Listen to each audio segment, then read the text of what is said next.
Straight up, straight back, over, be straight up, straight back. Um, it's a 10-speed manual. We shift with double clutch. Single sleeper. Some of the trucks got bigger sleepers in them, and by bigger I mean they're longer. They might have more headroom in them, but this is pretty good size. I mean, like for one driver, this is pretty good. A lot of the trucks, company trucks, like 34, the one on the other side of this one right here, that Freightliner's got double bunks, one up on top. That's good for like during the summertime. You know, if you're out on the road, you take your kids with you, put them in there. Got room for some of this stuff, and just get down the road and ride and have fun and make money at the same time. Okay. Okay. So we got 10-speed. Okay, you just want to familiarize yourself when you get in the truck. Just find out where everything is. Got a steering wheel, you got your air horn here, city horn here. You trying to do it wrong? Right here. I don't know if that just doesn't work or it's not because the air's out or what. Okay, and this has got different kind of gadgets and stuff. I mean, you got your thing for your cruise control over here. You turn it on and you can operate it from the steering wheel instead of having to reach over here and do kind of stuff. This has got what we call marker intermittent, one for the headlight and one for the trailer. Probably seen it happen, but maybe I don't know if you paid any attention to it. Like sometimes, like if you're passing a big truck on the highway, you look and all of a sudden his headlights might flash. He's just hitting this button right here and it just flashes, and that's what truckers do in between each other. Because like when somebody's passing and the truck who passed is not quite sure if he missed you or not. You know, we got a little space between you. Just flash your lights, you know, and then he'll pull over, and then he'll hit the one for the trailer and flash back at you, you know, thank you, that type of thing.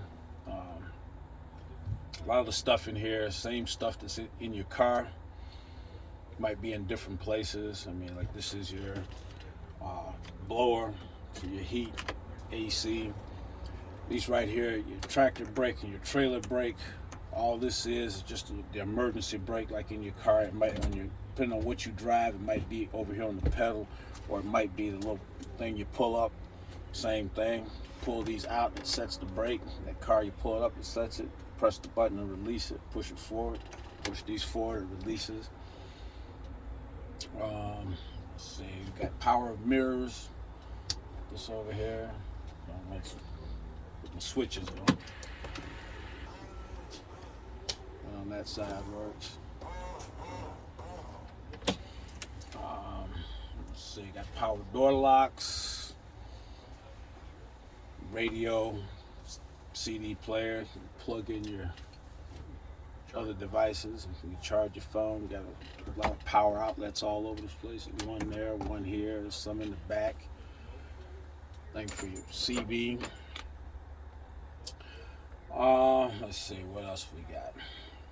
Okay, we got your clutch pedal, your brake pedal, and your throttle pedal.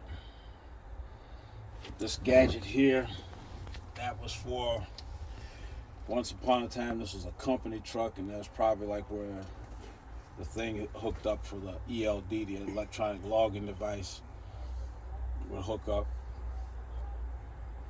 You get in the truck, especially if you've never been in that particular truck before, just want to get in, familiarize yourself with everything, see where everything else. With this one, the seat, and most of them, it's got a little lever right here.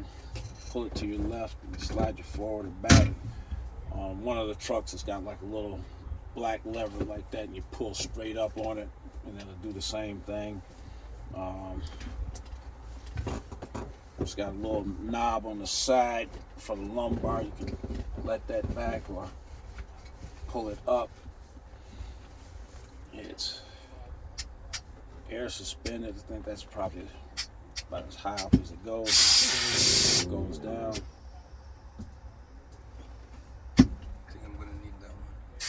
And you got the one that works for the lumbar, for presses in like this one for your back, it lets it back in.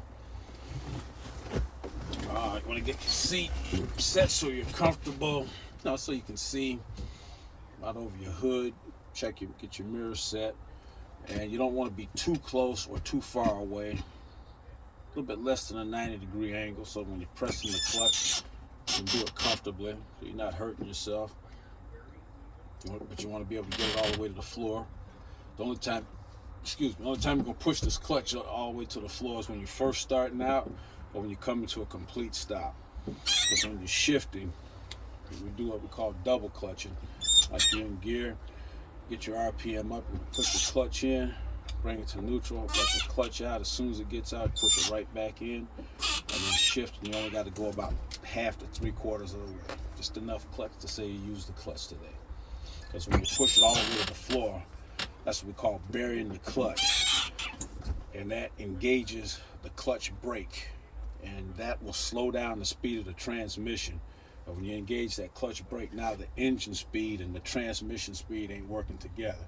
And that's when you hear a lot of grinding and stuff like that. But it's like a combination slot. Like the engine speed, the road speed, the transmission speed got to work together. Okay. These are all your gauges. You got this DEF gauge, DEF, that's for your diesel exhaust fluid, your water temperature, your oil pressure, your tachometer for your RPMs, for your engine speed, your speedometer, odometer, which tells how fast the vehicle's going down the road, your voltmeter for your charging, you got your fuel, but you know how much fuel you got, and then you got your primary and secondary brake air, which tells how much air pressure you have in your air tanks. This is for your turn signals, wipers. This is your trolley brake, which is like like a secondary or emergency brake for your trailer. It only works when your trailer's hooked up. When you're bobtailing, that won't work. Then you got your spring brakes here, which are your trailer brake, and your parking brake. Okay. Let's see. So you got this more than 45-degree angle. You got all your stuff. You got your 10 BC fire extinguisher down here in that orange box back there. You got your 3 reflective triangles, and over here you got spare fuses and circuit breakers. Where are they located? Right under here. Yep. If you pull this, right in there. Wow. All right.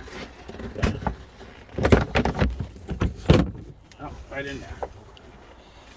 So, like, do you have to do? I don't know. What do we use with the what do you use that for?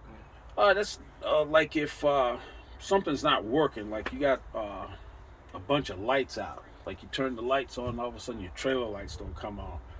You look in there, and find the one for the trailer, and and you just flip that little switch in there, it'll probably come right back on. Oh, okay. You know, just like in your house, if you plug something wrong thing in, all of a sudden, poof, all the lights go out in the room. You know, and when you check the bulbs are good. Yeah, go in the basement, find that circuit breaker, flip it, and boom, it's right back on. Instead of using fuses. Okay. All right. So then what I'm gonna do is I'm gonna go outside. Now, like when we're driving, like you pull up, say to a stop sign, and it's a vehicle in front of you or a traffic light. This is one thing they're gonna be looking for in the road test, on how close you come to that vehicle. Now, some people get right up on that bumper of the vehicle in front of them. They like this close. You shouldn't be that close on a vehicle, especially in a tractor trailer, because you want to leave yourself, like this, like you probably went over in the classroom, your Smith system, leave yourself an out.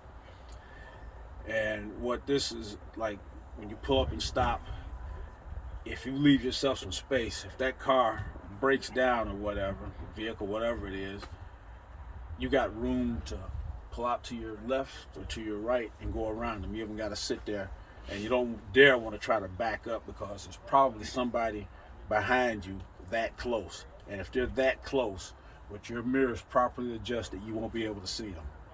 because we had a road ride this morning, and the driver was saying, he goes, "There's a bus behind us." And I looked in the mirror and I'm like, "What bus?"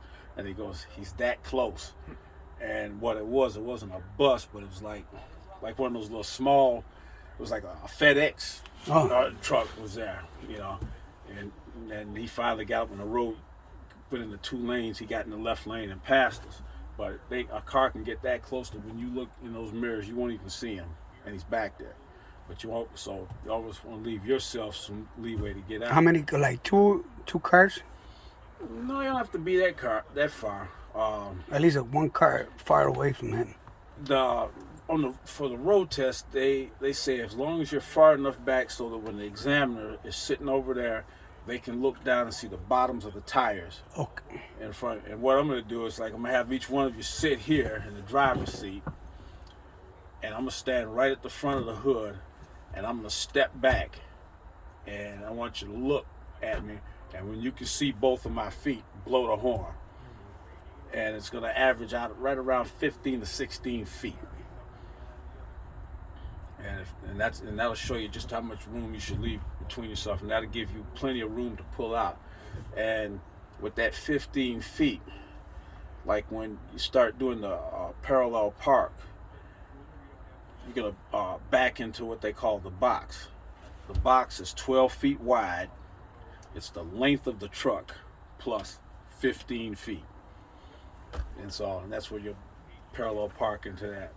And these trucks are about 8 feet and a couple of inches wide. So with that 12 feet, if you put it perfectly in the middle, you'd have 2 feet on each side. Okay. Any questions so far? All right. Okay. All right. So take turns. Somebody sit here, and I guess I'm gonna back up when you see both of my feet. Blow the horn. 3 points of contact.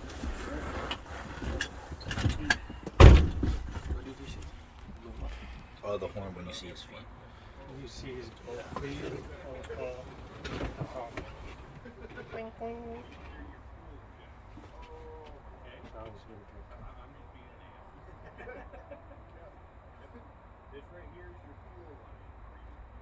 Oh, so he's making a distance.